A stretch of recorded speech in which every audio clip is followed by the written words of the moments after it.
ልብ የተፈጠረችው ያለችውም አላህን ተባረከ ወተዓላ ለመውደድ ነው ይላሉ ሸይኽ الاسلام ኢብኑ ተይሚያ ረህመቱላሂ ዐለይህ።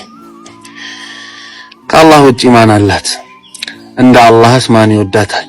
እንደ አላህ ማን ይንከባከባታል? ሁሉ ነገሯን የሚያስተናብረው አላህ ነው። ከሱ ውጪ ወዳ ልትረጋጋ፣ ከሱ ውጪ ወዳ ልትደሰት ማትችልም። ታውቃላችሁ ነፍስ አላህን ስትወድ ይበልጥ ትረጋጋለች፣ ወደ አላህ ስትጠጋ ይበልጥ ትደሰታለች። ያ አየቱሃ ነፍሱል ሙጥመኢና፣ አንቺ ተረጋጋሽ ነፍስ ሆይ። ይህን የቁርአን አያ ሐሰን አልበስሪ ረህመቱላሂ ዐለይሂ ሲቀሩ ያነባሉ፣ እንዲህም ይላሉ አሐበቲላህ ፈጥመአነት፣ አላህን ተባረከ ወተዓላን ወደደች ተረጋጋች ይላሉ። አላህን መውደድ ልብን ያረጋጋል። አላህን ማወቅ ህይወት ላይ ደስታን እንዲመጣ ያደርጋል።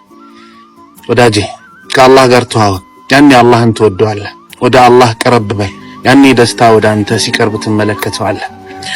ከአላህ ጋር ተዋወቁ፣ መተው የከበዳችሁ ወንጀል በሙሉ ከናንተ ሲርቅ ትመለከቱታላችሁ። ከአላህ ጋር ተዋወቁ፣ አላህን ወቁት፣ ወደሱ ጠጋ በሉ፣ ያኔ ትደሰታላችሁ።